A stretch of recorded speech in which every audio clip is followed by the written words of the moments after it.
वाक्य कहे जिरिमिय 9:21 वाक्य लिखा अछि तुम मानकर झरका दे मृत्यु प्रवेश करे और अटालिका रे प्रवेश करी युवक माननकु छकरे बालक माननकु पढंतु कारण मृत्यु आम्भ मानकर झरका देई आसी कारण मृत्यु आमानकर झरका देई आसी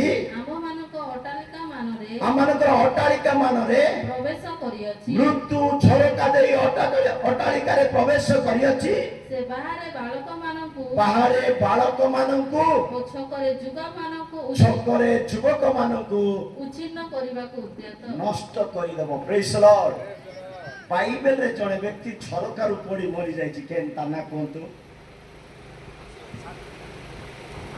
जणे व्यक्ति झरकार रे बसी वाक्य सुनुथिले झरका कार रास्ता एबे पढलु हमें झरका कार रास्ता टिके सुनंतु मु काई तळको आसे जानि छ आप तळे तांती जे माइक ठीक करनंती बोले मु काई तळको आसे जानि छ तम सहित मु भी कष्ट उठेबा पे गरम रे आसुची प्रेज द लॉर्ड अले कोन करबा माइक तो ठीक नै प्रेज द लॉर्ड झरका कार रास्ता मृत्युर रास्ता हेले झरका के बसतिले जानि छ कि यूट्यूब बसिथिला के एबे सिना तारना यूट्यूब थिला एबे ना कोन हबो यूट्यूब अपडेट होछि नै कि मोबाइल अपडेट करले ना जाव चेंज होतो प्रेज लॉर्ड मोबाइल अपडेट करले तार ना जाकरो स्पीड हिजिबो चेंज हिजिबो माने आउरी केतरा भयंकर काम जाय दबो हेले यूट्यूब नामक जने युवक झरकारे बसिथिले प्रेरित पुस्तक 9:20 वाक्य रे बदे लिखा अछि प्रेरित पुस्तक 9:20 लिखा अछि यूतुक नामक जने युवक झरकारे बसी पाउलंकर प्रचार सुनुथिले सुनु सुनु सुनु सही पड़ले सहीबा लोक पड़ी करी मरी गले हां पुणी यीशु जे ईश्वरक पुत्र या से अविलंबे समाजगृह समूह घोषणा करबाकू लागिले केते पड़चंती 9:20 ର 9 प्रेज लॉर्ड हां 20 ର 9 ठीक बाइबल ना काडा लोक हला और बढ़िया कहबो प्रेज लॉर्ड आ यूतुक नाम रे जने जुवा लोक झरका ऊपर बसिथिला यूतुक नामक जने युवक झरका रे बसिथिला ताकू भारी निद लागुथिला भारी निद लागुथिला पुणी पाउल उपदेश आहुरी दीर्घ करिबारु प्रचार टिके लंबा हेइ जिबारु से निद्रा मग्न होई तृतीय महलारु तले पड़ी गला आ ताकू उठैला बेलकू से मृत बोली जणा गला माने सहीबा लोक माने का संगे समान प्रेज द लॉर्ड सो यूतुक नामक व्यक्ति झरकारे बसिथिला झरका दे मृत्यु आसे आ मृत्यु ता जीवन रे अधिकार कला किंतु बहुत भल विषय से जगह प्रेरित पाउल तल को ओलाइले तानी कटरे प्रार्थना कले ताकू चाबुड़ी धरिले से पुनराय जीवन पाइला कारण मरिबा पूर्व किछि करबा को बाकी अछि प्रेज लॉर्ड मो प्रिय प्रभु लोक माने मनुष्य निश्चय मरिबो से हॉस्पिटल गले भी मरिबो से घरे थिले मध्य मरिबो धनी हेले भी मरिबो लाजार हेले मध्य मरिबो तो मरिबो समस्त मरिबा किंतु मरिबा पूर्व किछि करी करी मरिबा ध्यान सुनतु कौन कौन करिबार अछि मरिबा पूर्व मु 5टी किबा 7टी खरा को देखिबी समय को देखिबी आपनकर ध्यान शक्ति को देखिबी पॉइंट बढ़ौथिबी नले माइनस भी कर दोथि praise the Lord hallelujah Bible कहते मनुष्य निश्चित भाବରେ मरिबो द्वितीय सामुएल 14:14 रे लिखा अछि मनुष्य निश्चित भाବରେ मरिबो ताको अटकाई पारिबो नाही हां द्वितीय सामुएल 14:14 आमे माने तो नितांत मरिबा बस आमे माने तो नितांत पुणी बस नितांत मनुष्य नितांत मरिबे किंतु सबुतो आशीर्वादर विषय होछि मृत्यु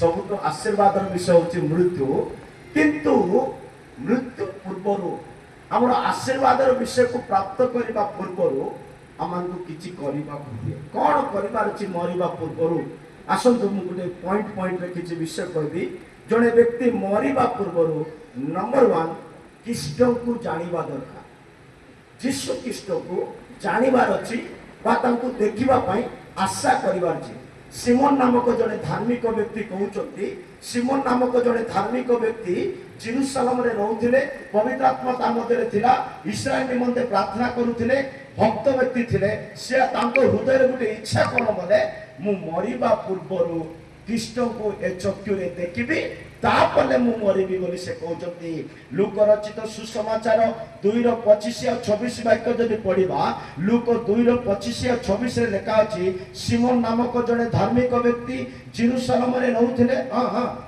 ଆଉ ଦେଖ ଜେରୁସାଲେମରେ ସିମିଓନ ନାମକ ଜଣେ ଧାର୍ମିକ ଓ ଭକ୍ତ ବ୍ୟକ୍ତି ଥିଲେ। सिमियोन नामक जड़े धार्मिक भक्त व्यक्ति जेरुसलेम रे रहउथिले ସେ ଇସ୍ରାଏଲର ସାନ୍ତ୍ୱନା ଅପେକ୍ଷା କରୁଥିଲେ। से इस्राएल सांत्वना अपेक्षा करुथिले बा शांति पाई प्रार्थना करुथिले ପୁଣି ପବିତ୍ର ଆତ୍ମା ତାଙ୍କଠାରେ ଅଧିଷ୍ଠାନ आउ କରିଥିଲେ। से धार्मिक व्यक्ति को ठारे पवित्र आत्मा वास करुथिला ପ୍ରଭୁଙ୍କ ଅଭିଷିକ୍ତଙ୍କର ଦର୍ଶନ ନ ପାଇଲେ प्रभुଙ୍କର अभिषिक्तଙ୍କର दर्शन न पाइले ତାଙ୍କର ଯେ ମୃତ୍ୟୁ ହେବ ନାହିଁ तांकर जे मृत्यु हेब नाही ପବିତ୍ର ଆତ୍ମାଙ୍କ ଦ୍ୱାରା ତାଙ୍କୁ बस ଏହି बस बस मु कहबा पई जाती सिमोन गोटे धार्मिक व्यक्ति सिमोन गोटे प्रार्थना करबा व्यक्ति सिमोन गोटे प्रभुଙ୍କର गृहरे इस्राएल मानक पई बा क्रिश्चियन मानक पई बा प्रभुଙ୍କର लोक मानक पई समस्त को पई प्रार्थना करबा व्यक्ति आ पवित्र आत्मा तांको ठारे अछि बोली प्रमाण करूची वाक्य से व्यक्ति को हृदय आग्रह कोन जानि छथि मु एमिति मरिबा पई चाहू नाही मु मरिबा पूर्वरु कृष्ण को देखिबा पई प्रेज द लॉर्ड मो प्रिय प्रभु को लोक माने मरिबा पूर्वरु आमाने यीशु को जानिबा दरकार मन परिवर्तन करिबा दरकार पिता पुत्र पवित्र आत्मा को नाम रे बपतिस्मा नेबा दरकार पवित्र आत्मा रो सहभागिता रे पड़िबा दरकार कारण यीशु को बिना कौनसी मनुष्य पिता को निकट को पहुंची पारिबो नै उदाहरण स्वरूप यीशु जेतले कालवरी क्रूस रे झुलिले डाण पाखरे जड़े चोर बाम पाखरे जड़े चोर दुई जण चोर मानक मध्यरु डाण पाखर चोर प्रार्थना करी कहले हे यीशु तुम राज्य को गला बेल को मते टिके स्मरण मरिबा पूर्व से यीशु को जानिबा पाई चाहुचंती मरण पूर्वरु से जानी गले एई जगत रे मते किए उद्धार करि पारिबो नै जदि सेई जगत रे स्वर्ग राज्य रे मु जिबा पाई चाहुची स्वर्ग राज्य रो मालिक स्वर्ग राज्य रो प्रभु मो सम्मुख रे बा मो पखारे अछंती तांको मु ग्रहण करिबा हेबो बोली चोर जानी गले मो प्रिय प्रभु को लोक माने यीशु को हृदय रे विश्वास करिबा हेबो यीशु को हृदय रे ग्रहण करिबा हेबो यीशु को जानिबा हेबो मृत्यु पूर्वरु यीशु को जने व्यक्ति जानिबा दरकार से चोर व्यक्ति कहले हे यीशु तुम राज्य को गला बेल को मते टिके स्मरण करी यीशु कहले आज ही तुम्हें मो सहित पारदेश रे हेबो मृत्यु पूर्वरु यीशु को जानिबा दरकार यीशु को काहे की जानिबार अछि प्रथम तिमोथी 2:5 वाक्य रे लिखा अछि प्रथम तिमोथी 2:5 वाक्य रे लिखा अछि मनुष्य मानक निमंते आकाश तळे परमेश्वर को मध्य रे आकाश तळे मनुष्य मानक निमंते एकमात्र मीडिएटर एकमात्र विच्छेद करिबा माने कोन तो କାରଣ ଏକମାତ୍ର ଈଶ୍ୱର ଅଛନ୍ତି एकमात्र ईश्वर अछंती ଆଉ ଈଶ୍ୱର ଓ ମନୁଷ୍ୟମାନଙ୍କ ମଧ୍ୟରେ ईश्वर और मनुष्य मानक मध्य रे ଏକମାତ୍ର ମଧ୍ୟସ୍ଥ ଅଛନ୍ତି एकमात्र मध्यस्थ अछंती ସେ ଖ୍ରୀଷ୍ଟ ଯୀଶୁ। हालेलुया मनुष्य मानक ठारू परमेश्वर को मिसेइबा पाई मनुष्य मानक परमेश्वर ठारू निकटवर्ती करिबा पाई केवल जणे व्यक्ति अछंती ता होचंती यीशु ख्रीस्ट से यीशु को जानिबा दरकार जदि यीशु को जानिबा नाय आमे मनुष्य मनुष्य ही रहि जिबा केबे भी परमेश्वर को सदृश बा परमेश्वर के संतान ही यीशु कहले जे मथरे विश्वास करिवो ताको हमें पुत्र पुत्री हेबार अधिकार देबा जे मते ग्रहण करिवो आम्बे ताको ग्रहण करिबा सम प्रिय प्रभु को माने एवरी पुस्तक 7:25 वाक्य कहे एवरी पुस्तक 7:25 वाक्य कहे तांको द्वारा यीशु ख्रीस्ट को द्वारा जो माने परमेश्वर निकटवर्ती होती से मानकु से संपूर्ण भावरे परित्राण देई पारिबे ଅତଏବ ତାହାଙ୍କ ଦ୍ୱାରା ଯେଉଁମାନେ ଈଶ୍ୱରଙ୍କ ନିକଟବର୍ତ୍ତୀ ହୁଅନ୍ତି अतएव तांको द्वारा अर्थात यीशु ख्रीस्ट को द्वारा ईश्वर को निकटवर्ती जो माने होती ସେମାନଙ୍କୁ ସେ ସମ୍ପୂର୍ଣ୍ଣ ରୂପେ ପରିତ୍ରାଣ ଦେବାକୁ ସକ୍ଷମ ଅଟନ୍ତି। हालेलुया केते ज्ञान थाओ केते पैसा थाओ केते धन थाओ केते बल थाओ निज चेष्टा रे स्वर्ग प्रवेश कर लेखा अछि तांको द्वारा अर्थात यीशु ख्रीस्ट को द्वारा पितांको निकट को हम माने जाई पारिबा हेले यीशु को जानिबा काई कि एते जरूरी उदाहरण स्वरूप यीशु किए जे हमें तक जानिबा जॉन रचित सुसमाचार 129 रे लेखा अछि जॉन रचित सुसमाचार 129 रे लेखा अछि यीशु समग्र जगतर पाप को उठेई करे नहीं जिबा प्रभु ताको जानिबा दरकार आम मानकर पाप मान को से उठेई छथि हां तही आरो दिन से यीशु निज पाखको आसे जॉन 1:29 मैं भीतर तीतर भी पहुंची तो देखो सुनो पढ़ो हालेलुया वाक्य सुनले 30 गुण वाक्य सुनी करी लिखले 60 गुण वाक्य सुनले 30 गुण वाक्य सुनी करी लिखले 60 गुण वाक्य सुनी करी लेखी करी पालन कले वाक्य सुनले 30 गुण वाक्य लिखले 60 गुण वाक्य सुनिता लिखित का पालन कले बाची परसेंटेज तो मैं काढी दे बुझलो हालेलुया तो यीशु के बोले जॉन रचित सुसमाचार 129 रे लेखा अछि 129 जॉन रे लेखा अछि यीशु समग्र जगतर पाप को उठी करि लेबा प्रभु हां जल्दी जल्दी तही आरो दिन से यीशु को निज पाखको आसीबा देखि कहिले तही आरो दिन यीशु को से निजर पाखको आसीबार देखि कहिले माने एते जानि पारतु यीशु हमर पाखको आसुचंती हालेलुया यीशु हम पाखको आसुचंती बोले हमर दुख जानिबे हमर पाप उठेबे हमको क्षमा करिवे हमको हृदय रे लगेबे से प्रेमिक यीशु तांको मरिबा पूर्व जानिबा को बाध्य हां एही देखो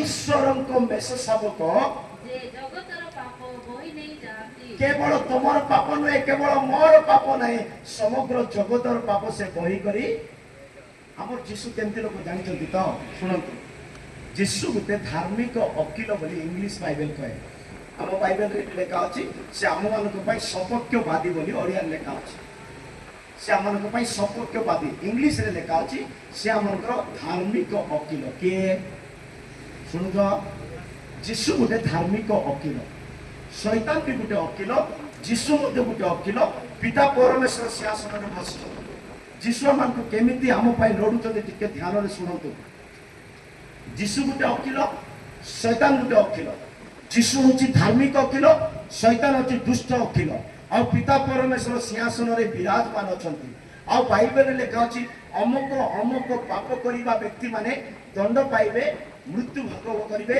नरक जिवे हेले यीशुकर सबुठु चेष्टा कोन मो पिला मानकु केमिति हेले मते मु बंचै करी स्वर्ग नेबी बोली यीशुकर चेष्टा हेले कोन हेची परिशेष रे धरि नियंतु मोर नाम एही एग्जांपल दउची मु बेणु मरि गले भूल करी मो मन नाम छै बेणु प्रेज लॉर्ड बेणु पाप रे मरि गले हेले बाइबल रे लिखा छै अंक पाप कले मृत्यु और नरक सेटा शैतान भी जानि छी परमेश्वर भी जानि छी यीशु भी जानि छी इवन तो मु मते जानि छी किंतु मो द्वारा पाप हेई गला सुनु जंदी तो मरि गले मरि जीवा परे मोर विचार होछि सुनु तो न सुनिबा लोक माने जोर से हालेलुया कहबा हालेलुया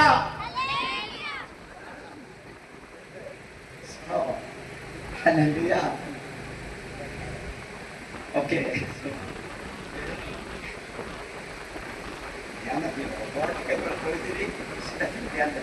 हेले यीशु गोटे वकील शैतान गोटे वकील पिता परमेश्वर सिंहासन रे बसिचंती आ न्याय करिवे हेले यीशु आ शैतान डिस्कशन करले बेणु भूल करिछि बेणु पाप करिछि तमे केमति ताको स्वर्ग नेबो तमे तार पापर दंड दियो ताको मृत्यु ताको नरक पठाओ बोली के कहले यीशु डिस्कशन करू दीटा वकील डिस्कशन करू यीशु हारी गले हालेलुया यीशु कोन हले काई कि हारी गले यीशु सत्यवादी परमेश्वर से मिच कहे जीती जीवा यीशु नहीं बुझल न्याय परमेश्वर सत्य परमेश्वर अनुग्रहकारी से डिस्कशन करू हारी गले ହାରିଗଲା ପରେ ଶୈତାନ ମନେ ମନେ ବହୁତ ଖୁସି, ମୁଁ ଜିତିଗଲି, ବେଣୁକୁ ନର୍କ ପଠେଇଦେବେ, ବେଣୁକୁ ଦଣ୍ଡ ଦେଇଦେବେ, ମୁଁ ଜିତିଗଲି ବୋଲି ଶୈତାନ ଭୟଙ୍କର ଖୁସିରେ ଅଛି। ପ୍ରେଜ୍ ଦ ଲର୍ଡ। ତ ପିତା ପରମେଶ୍ୱର ପଚାରିଲେ, ଯୀଶୁ ବିବାଦରେ ତମେ ହାରି ଯାଇଛ, ଶୈତାନ ଜିତିଛି, କଣ କରିବା? ବେଣୁକୁ ଦଣ୍ଡ ଦେଇଦେବା କି? ପିତା ପଚାରିଲେ। ଯୀଶୁ କହିଲେ, ଠିକ ଅଛି, ଡିସ୍କସନରେ ମୁଁ ହାରି ଯାଇଛି, ଶୈତାନ ଜିତିଛି, ମୋର ପୁଅ ଭୁଲ କରିଦେଇଛି, ବେଣୁ ପାପ କରିଦେଇଛି, ବେଣୁ ମୃତ୍ୟୁ କରିବ ସତ, ଯେ ମୁଁ ହାରିଛି ସତ, ଯେ ଗୋଟେ ବିଷୟ ଶୈତାନକୁ ପଚାର, ପିତା ବେଣୁ ଭୁଲ କରିଛି, ଡିସ୍କସନରେ ମୁଁ ହାରିଛି, ହେଲେ ଶୈତାନ କଣ ଚାହୁଁଛି ବେଣୁର ଜୀବନରୁ ବୋଲି ଯୀଶୁ ପଚାରିଲେ ପିତାଙ୍କ ଦ୍ୱାରା। ଶୈତାନ କଣ ଚାହୁଁଛି ବେଣୁଙ୍କ ଜୀବନରୁ? ପ୍ରେଜ୍ ଦ ଲର୍ଡ।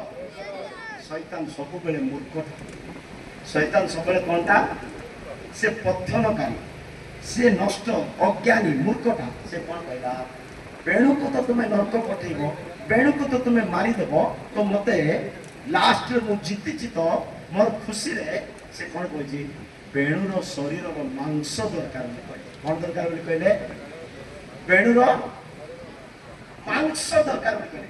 ଯୀଶୁ ସେ ଶବ୍ଦ ଶୁଣି ଶୁଣୁ କହିଲେ, ପିତା ଶୈତାନକୁ ଯେତେ ମାଂସ ଦରକାର ମୁଁ ଦେଇଦେବି ମୋର ପୁଅର, କିନ୍ତୁ ମାଂସ କାଢିବା ସମୟରେ ଗୋଟେ ଟୁପା ରକ୍ତ ବାହାରିଲେ ମାତ୍ର ଶୈତାନକୁ ଛାଡ଼ିବି ନାହିଁ ବୋଲି। ହାଲେଲୁୟା। ମାଂସ କାଢିବା ସମୟରେ ଯଦି ଗୋଟେ ଟୁପା ରକ୍ତ ବାହାରିବ, ମୁଁ ଶୈତାନକୁ, ମତେ କୁହନ୍ତୁ ମାଂସ ଆଗେ ବାହାରିବ କି ରକ୍ତ ଆଗେ ବାହାରିବ?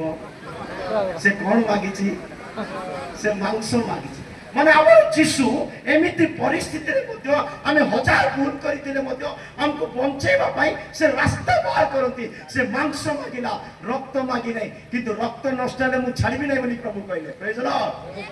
ସେଥିପାଇଁ ମରିବା ପୂର୍ବରୁ ଯୀଶୁକୁ ଜାଣିବା ଦରକାର,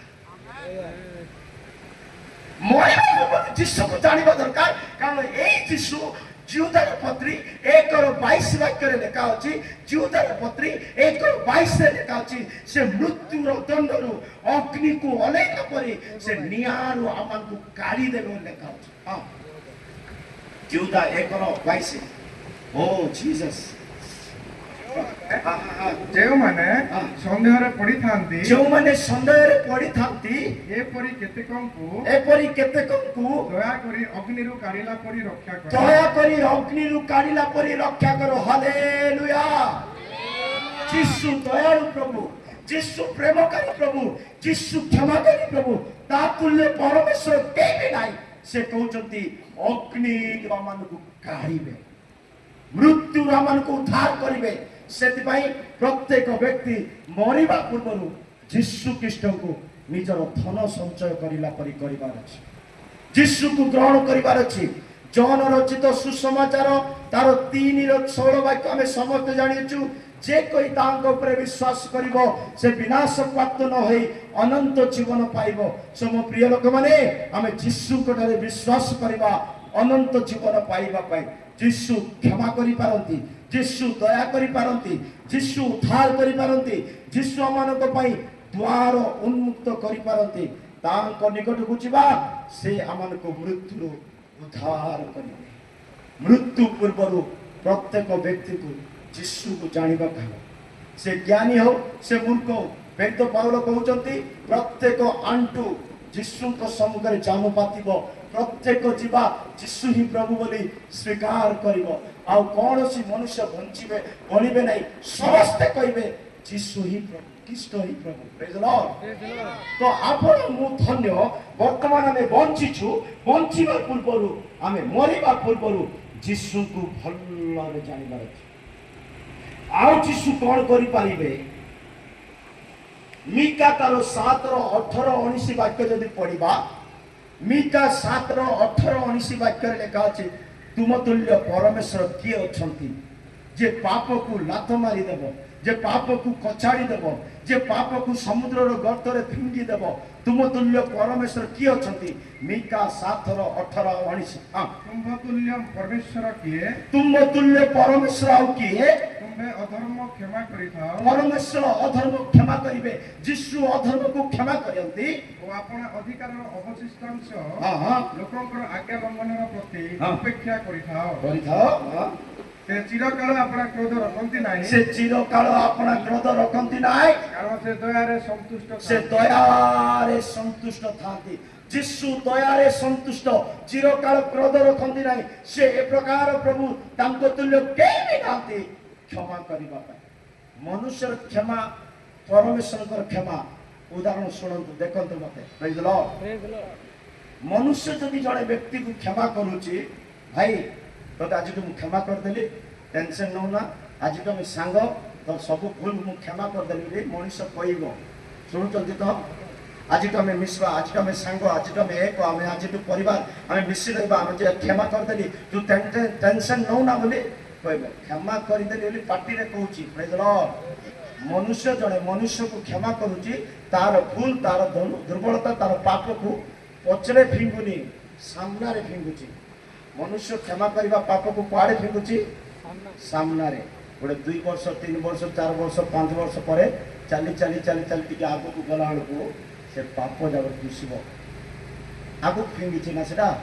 ପ୍ରେଜ୍ ଦ ଲର୍ଡ। ଆହୁରି ମନେ ପକେଇବ, ଅମୁକ ସମୟରେ ଝଗଡ଼ା ହେଇଥିଲା, ଅମୁକ ସମୟରେ ଏମିତି ହେଇଥିଲା, ସବୁ ମନେ ପକେଇବ।